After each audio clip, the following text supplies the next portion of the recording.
Shalom peuple de Dieu, grande est ma joie de vous retrouver encore une fois de plus dans cette émission Cache-toi parole. Je ne suis pas seul, je suis accompagné avec des hommes de Dieu qui sont derrière nos caméras. Alors je profite de l'occasion de dire merci à Kadi Kadima 10 000 Kara Apocalypto. Que le bon Dieu te bénisse Kadi Kadima. Merci beaucoup à Franck Fender derrière le mixeur en train de nous donner un bon son. Sans oublier Gédéon Pamuela, que le bon Dieu vous bénisse de partout vous êtes en train de nous suivre. Vous êtes à Lubumbashi, Kasumbale, Kolwezi, Kinshasa en Europe. Merci beaucoup. Nous allons passer par rubrique publicitaire. Merci Kadi Kadima pour un bon moment que tu viens de nous accorder. Que le bon Dieu te bénisse, l'homme de Dieu. Merci beaucoup à l'homme de Dieu qui est avec nous sur notre plateau de Cache-toi. Shalom, Shalom, prophète. Shalom, shalom. Eradi. Shalom, prophète. Comment vous allez? Non, Dieu fait grâce. Tant qu'il est sur le trône, ça va. Ça va? À la maison, ça va? Non, ça va, on bénit Dieu. L'église, ça va? Tout va bien. Il y a beaucoup de gens qui vous réclament à Lubumbashi. Ah bon? Oui, on vous réclame beaucoup à Lubumbashi. Grâce à Dieu. Lubumbashi en fait. Lubumbashi en fait. En fait, prophète Dieu merci, je souligne quelque chose. Il est à Lubumbashi. Besoin d'être en contact avec l'homme de Dieu, le prophète Dieu merci Eradi. Contactez-nous au numéro plus 243 81 920 65 50. Vous allez recevoir en direct le prophète Dieu merci Eradi. Nous allons passer par la prière.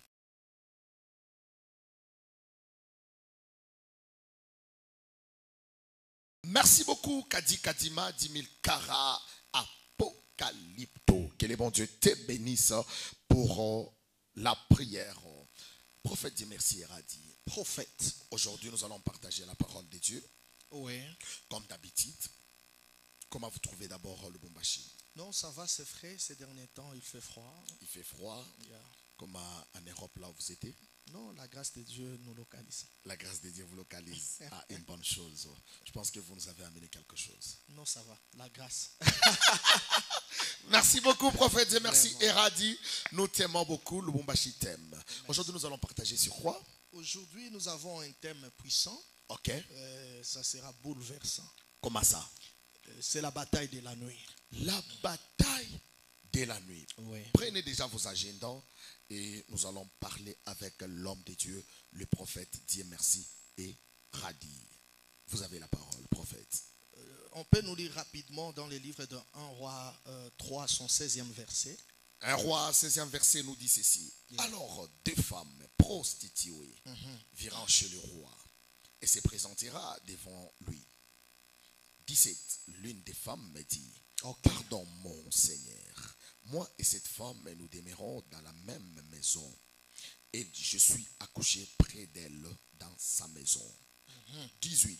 3 jours après cette femme est aussi accouchée, nous habitions ensemble. Aucun étranger n'était avec nous dans la maison. Il n'y avait que nous deux. Le fils de cette femme est mort pendant la nuit parce qu'elle s'était accouchée sur lui. Elle se leva au milieu de la nuit. Elle le prit mon fils à mes côtés tandis que ta servante dormait. Et elle l'accoucha dans son sein. Et son fils qui était mort, elle l'accoucha dans son sein. Là, ça va déjà, nous avons une idée. Parole de l'Éternel. La nuit, la bataille de la nuit. La bataille de la nuit. Pourquoi la bataille? La bataille, c'est un combat entre deux parties qui s'opposent, qui ne parlent pas un même langage. La Bible dit que deux personnes ne peuvent pas marcher ensemble s'ils ne parlent pas le même langage. Quand il y a deux camps qui ne parlent pas un même langage, il y a des échanges de coups. C'est ce que nous appelons la guerre, le combat ou la bataille. Ce sont des synonymes. Mais je ne parle pas de la bataille de la journée, je parle de la bataille de la nuit. En ce qui concerne le combat est une promesse. La Bible dit, ils vous feront la guerre. Donc on est déjà promis qu'ils nous feront la guerre. Le combat est déjà là. Mais au-delà de ça, ils n'auront pas la capacité de nous vaincre. Amen. En ce qui concerne le combat, la Bible dit que nous ne combattons pas pour la victoire, mais nous combattons dans la victoire. Par la même occasion, je dis à tout celui qui me suit que ce combat ne te tuera pas. Tu as déjà reçu une victoire d'avance au nom de Jésus-Christ. Amen. Je ne parle pas de la bataille de la journée, mais la bataille de la nuit. La bataille de la nuit. La nuit, bibliquement parlant, c'est le temps où les ténèbres règnent. Ok. La journée, c'est le temps où la lumière règne. La lumière règne. La Bible dit au commencement, les ténèbres couvraient la surface de l'abîme. Dieu a séparé les ténèbres et la lumière. Il a appelé la lumière jour et les ténèbres nuit. Oui. Donc la nuit, selon la définition de la Bible, c'est un temps où les ténèbres règnent. En ce temps où les ténèbres règnent, il y a quelque chose qui ne va pas. Comme quoi? Il y a des combats qui se font. Et c'est par rapport à ces combats que nous allons expliquer aux internautes, aux enfants de Dieu qui nous suivent. C'est ce que nous appelons la bataille de la nuit. Bien aimé, dans une deuxième dimension, la lumière c'est quoi et les ténèbres c'est quoi? La lumière, dans une deuxième dimension, la lumière c'est la connaissance, les ténèbres c'est l'ignorance. Beaucoup de gens ont une grande confusion quand on dit que le diable il est le prince des ténèbres. Ils pensent que dans le monde des ténèbres c'est noir. Ils confondent les ténèbres et l'obscurité. L'obscurité peut être physique ou charnelle, mais les ténèbres prend une connotation spirituelle. Quand on parle de l'obscurité, on parle du noir. Mais quand on parle du ténèbre, le ténèbre dans la révélation, c'est le monde de l'ignorance. Quand on dit que le diable, il est le prince des ténèbres, ça ne signifie pas que dans le monde des ténèbres, en enfer, comme on le dit, c'est noir. En enfer, il y a la lumière. Toutes ces lumières que nous voyons ici sur la terre, les savants ont volé la connaissance de l'autre côté.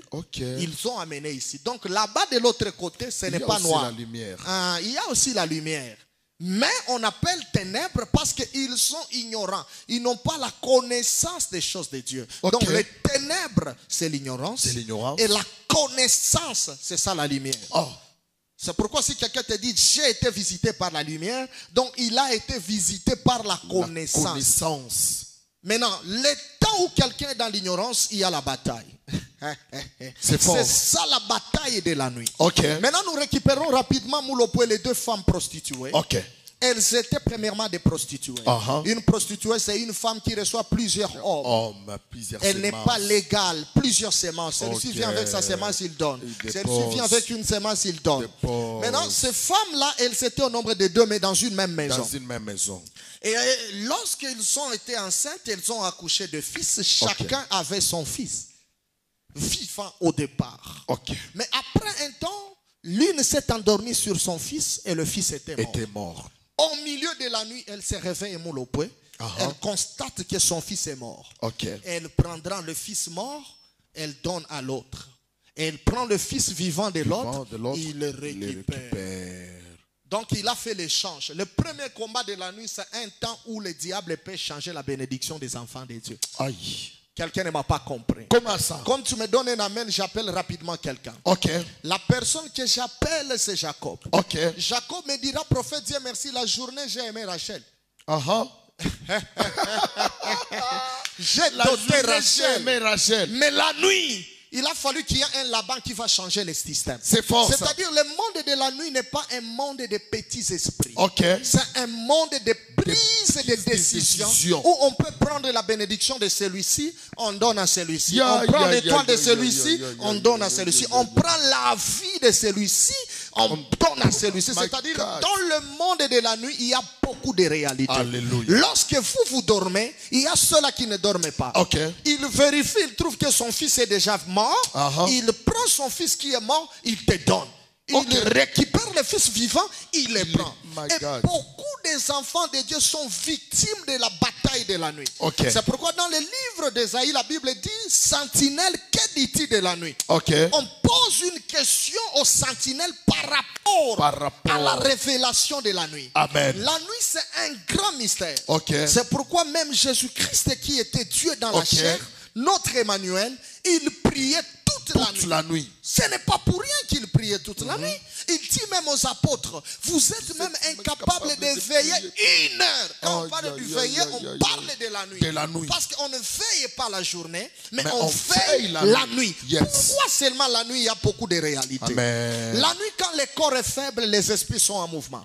Les esprits positifs et les esprits négatifs. Quand on parle des esprits négatifs, nous voyons les démons. Nous voyons les mauvais esprits, les revenants. Et la nuit, vous allez constater que la journée, les boîtes de nuit sont vides. Oh. Mais la nuit, les boîtes de nuit sont pleines. Okay. Ce ne sont pas des hommes qui remplissent ces boîtes. Okay. Non, la nuit, c'est un temps où même les tombeaux ouvrent ses bouches pour envoyer leurs messagers circuler. C'est pourquoi vous verrez certaines personnes coucher avec des revenants sans le savoir, parce qu'ils n'ont pas la révélation de cet enseignement sur le bataille de la nuit. Okay. La nuit, vous allez constater autour de ces boîtes de nuit, toutes les filles sont brines, toutes les filles sont jolies. Okay. Aucune fille n'est laide. En réalité, les tombeaux ouvrent la bouche et ils libèrent ses agents. Ils libèrent son armée pour aller combattre la bataille de la nuit. La nuit, c'est un temps de mystère, Moulopo. Amen. Oh, quelqu'un ne me comprend pas. Je comprends. Je déclare sur tout celui qui me suit. Alléluia. Si tu as perdu quelque chose la nuit, Alléluia. par l'évangile que je t'apporte, que l'Éternel te permette de récupérer au nom de Jésus. Amen. Non, c'est tellement fort, Moulopo. Okay.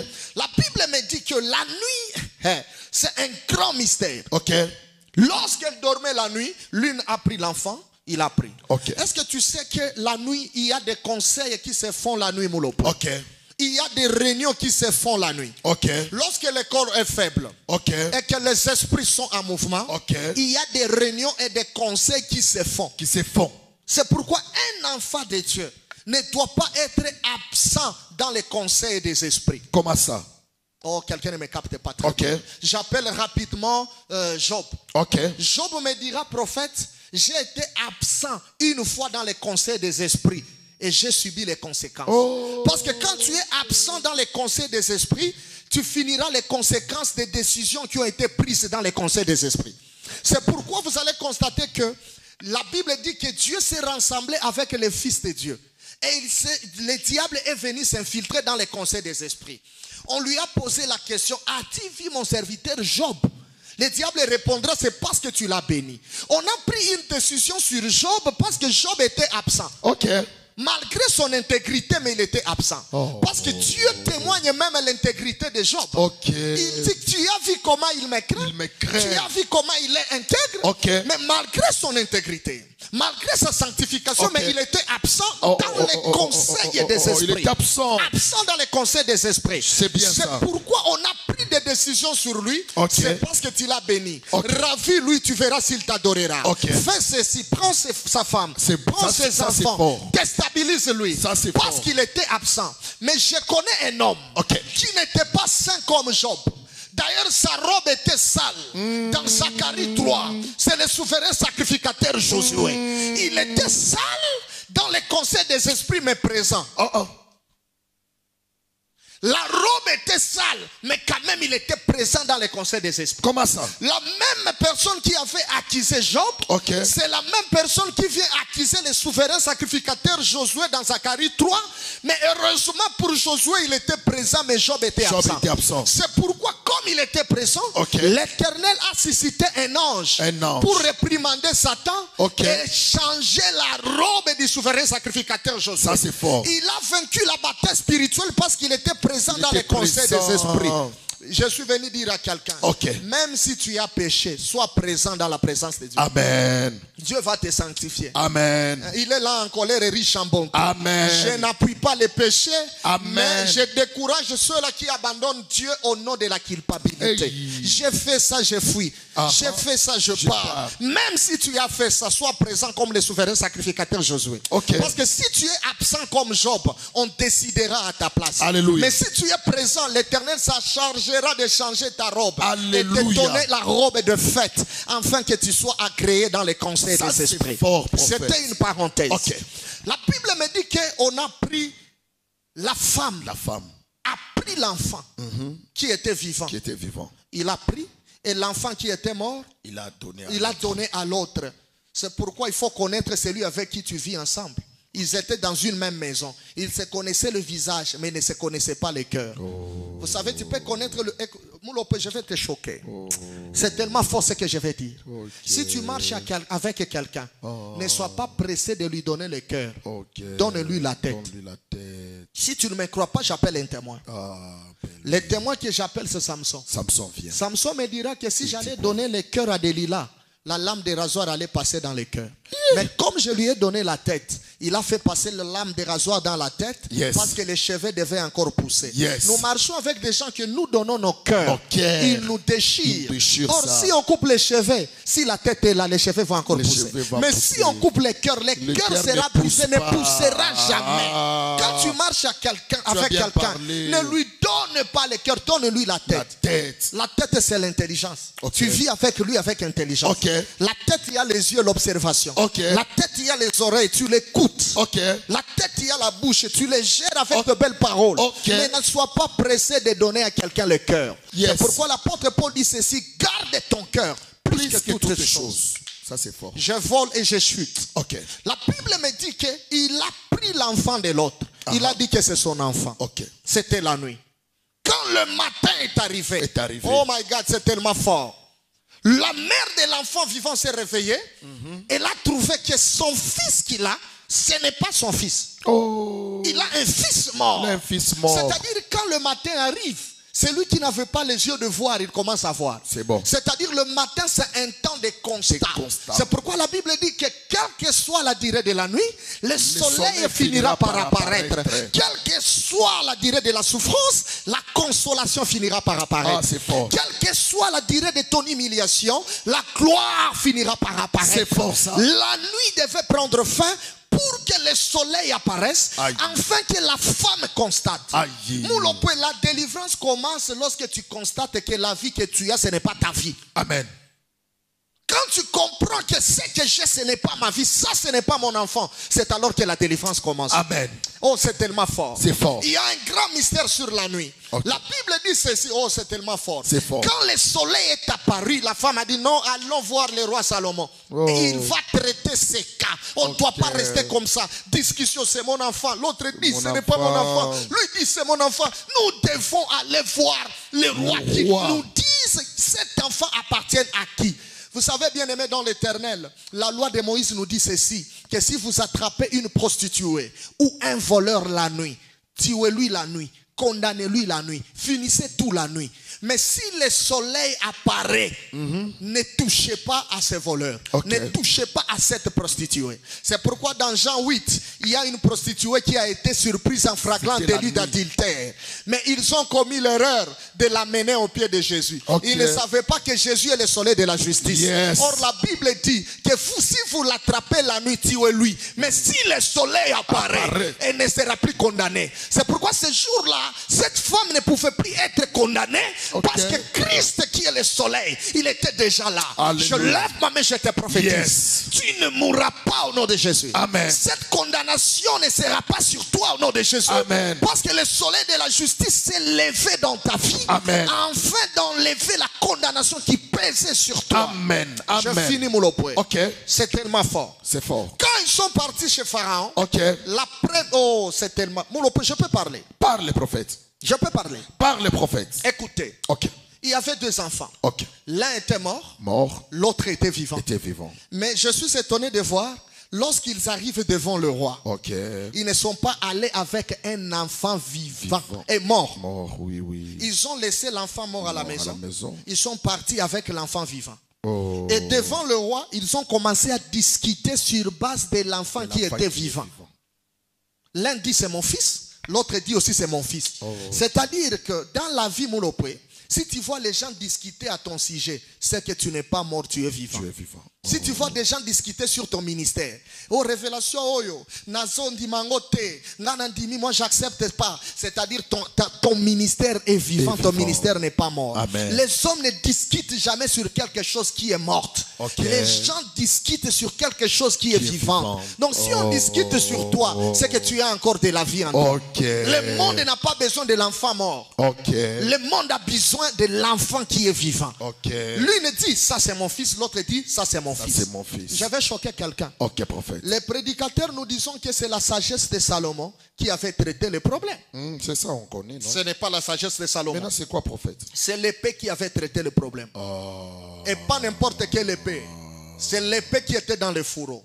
Oh, je vais t'éprouver, mon lopoin. Parce que devant Salomon, la première femme crie c'est mon fils, l'autre aussi crie c'est mon fils. Même Salomon était confus. Même Salomon, il était confus. Il ne savait pas si cet enfant était l'enfant de qui. Mais quand il a pris l'épée, la confusion devait prendre fin. Donc ce n'est pas la sagesse de Salomon qui a traité les cas, mais c'est la présence de l'épée.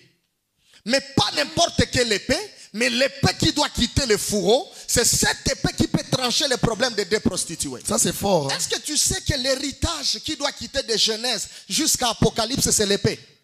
Comment ça? La première personne à utiliser l'épée, c'est Dieu. Lorsque Adam a commis le péché, il est allé se cacher dans le feuille. Il a fallu que l'Éternel prenne l'épée pour déchirer l'animal. Voilà l'usage de l'épée. Il a fallu que cette épée, Dieu laisse ça à quelqu'un qui restera avec l'épée comme héritage. Et cette personne, c'était Abraham. Abraham aussi, Dieu lui dit de lui donner Isaac. Abraham élève l'épée, il fait déchirer l'Isaac. L'Éternel dit stop, il y a un pélier. Il y a encore la présence de l'épée. Après Abraham, Abraham a laissé l'épée à Isaac. Isaac aussi dit à Esaü, je vais te bénir.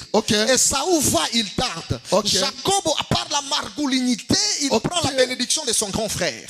Le grand frère vient avec retard. Le père le regarde, il lui dit, ton frère a tout pris. Mais toi, tu vivras par ton épée. Je vois maintenant Esaü qui récupère l'épée. L'épée continue à tourner. Je vois un homme appelé David. La Bible dit que l'épée de David ne pouvait pas quitter le carquois et rentrer sans avoir versé le sang. Là c'est David qui a l'épée. Il a fallu aussi que David laisse l'héritage de l'épée à quelqu'un. Et la personne qui a laissé l'héritage de l'épée, c'est son fils Salomon. Un jour les deux prostituées sont arrivées. L'intelligence de Salomon était limitée. Il a fallu qu'il fasse aussi recours à l'épée qui tranchera les problèmes des deux prostituées. Salomon est parti. Je connais aussi une personne dont cette épée a aidé. Un jour, Élie voulait monter au ciel. L'Éternel lui dit, tu donneras ton manteau à Élisée. Tu vas oindre 3 personnes.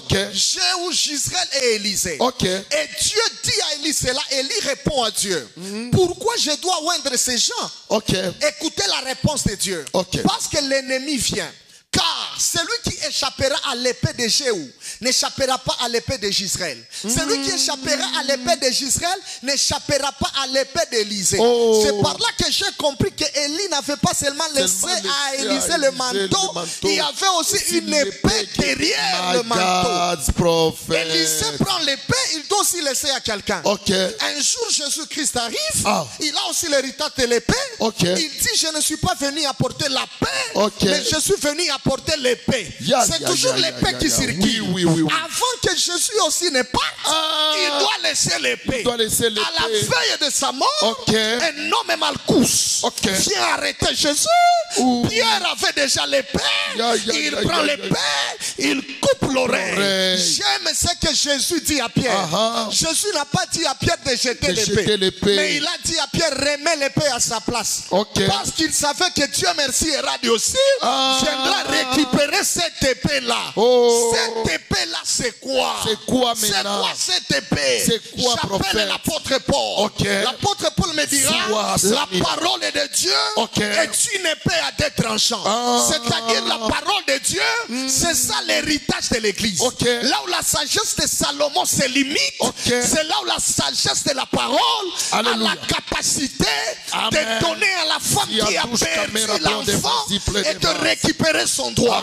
Par la parole que je te prêche, je me lève et je prophétise. Reçois ton enfant que tu as perdu. Reçois ton mariage que tu as perdu. Reçois ton travail que tu as perdu. Reçois l'élévation que tu as perdu. Reçois l'onction que tu as perdu. Tu écris Amen. Tu partages ce live. Je vois l'onction de la récupération te prendre et te remettre ce que tu as perdu. Moulope, je commence à finir dans 3 minutes. Devant le roi Salomon, on a élevé l'épée. Pas n'importe quelle épée, mais l'épée qui était dans les fourreaux. C'est-à-dire quand l'épée est dans les fourreaux, il ne tranche pas les combats de la bataille de la nuit. Il faut que l'épée quitte le fourreau pour donner la victoire au peuple. L'épée qui est dans le fourreau, c'est la parole de Dieu qui n'est pas interprétée. Quand la parole de Dieu n'est pas interprétée, il ne peut pas donner la vie à l'église. Pourquoi toutes ces révélations? Prêche ce qui est écrit. Si je te prêche sur base de ce qui est écrit, sache que je te donne l'épée qui est dans le fourreau. Tu ne vas rien récupérer dedans. Il faut enlever l'épée du fourreau. Il faut interpréter les Écritures. Même Jésus parlait en parabole, c'était l'épée dans le fourreau. Mais quand il s'est retiré avec les apôtres, il devait enlever l'épée du fourreau pour expliquer les paraboles. Quelqu'un ne m'a pas compris. Moi j'ai compris. Je connais une femme qui a été bâtardée par un aventurier. Bon, que les gens appellent pasteur. Pourquoi? Avec un verset d'Élisée. Comme Élisée s'était endormi sur l'enfant, la bouche contre la bouche, la poitrine contre la poitrine, la hanche contre la hanche, les genoux contre les genoux. Et enfin, ils ont couché ensemble. La femme a dit, papa, il m'a montré le verset dans la Bible. Élisée avait fait la même chose. Mais ce qu'il t'a montré, c'est l'épée qui est dans le fourreau. Ça ne donne pas la vie, ça tue. Il faut enlever l'épée du fourreau. Vous qui détestez la révélation, voilà maintenant l'importance de la révélation. Il faut poser à ce genre de serviteurs de Dieu. Qui est le grand Élisée, mais qui peut avoir la bouche contre la bouche? Un bébé. Bouche contre bouche. Poitrine contre poitrine. La hanche contre la hanche. Les pieds contre les pieds. Comment le grand Élisée peut-il avoir la même médaille avec un enfant pour lui donner la vie? Il faut enlever l'épée du fourreau. Le grand Élisée, il avait d'abord envoyé son serviteur Géasi avec le bâton. Mais le bâton n'a pas ressuscité l'enfant. Il a fallu maintenant qu'il descende lui-même parce que le serviteur a échoué de donner la vie. Or, dans la révélation, Élisée, c'est l'image de Dieu. Ce n'est que Dieu qui nous avait envoyé un serviteur avec bâton. C'est l'image de Moïse. Il est venu, il ne nous a pas sauvés. Il a fallu que Dieu lui-même, qui est l'image d'Élisée, descende, qu'il se fasse petit. Le grand Dieu s'est fait petit pour être à la taille du bébé, à la taille des hommes, pour nous communiquer la vie. Vous voyez l'importance de la révélation. Quand la révélation est là, c'est l'épée qui a quitté le fourreau, ça donne la vie. Mais quand tu n'as pas la révélation, tu seras complexé avec des hommes de Dieu qui ont cette grâce. Pourquoi vous révélez? Non, la révélation est bonne. La Bible dit qu'un peuple qui n'a pas la révélation, c'est un peuple qui n'a pas de frein. J'aime ça, c'est fort. La sagesse de Salomon était limitée. Mais Moulopo, je finis par ici. Qu'est-ce qui bénit mon cœur? Qu'est-ce qui bénit ton cœur? C'est de voir que lorsqu'on a compris la mère, c'était comme ça. La première crie, crucifiez-le, tuez l'enfant. Que l'histoire finisse. L'autre aussi dit non. Laissez-la partir avec cet enfant. Salomon a compris. L'enfant doit partir chez celle-ci. Est-ce que tu sais que les deux femmes là, c'est l'image de l'église d'Israël? Église et Israël, chacun avait son fils. Comment ça? Les fils d'Israël, c'est Moïse. Ils se sont endormis sur leur fils Moïse dans le désert et il était mort. Maintenant, nous, l'église, on avait notre fils. La Bible dit que celui qui a le fils, il a le témoignage. Esaïe aussi nous dit qu'un enfant nous est né. Un fils nous est donné. On l'appellera l'admirable, le conseiller, le prince de paix. C'est-à-dire, nous, l'église, nous, on était aussi des prostituées, comme Israël aussi était des prostituées. Mais nous, quand même, on avait notre fils. Mais ce jour-là, à la croix, Salomon a pris la forme du soldat romain. Il a élevé l'épée sur notre fils qui était à la croix. Israël a crié, crucifiez-le.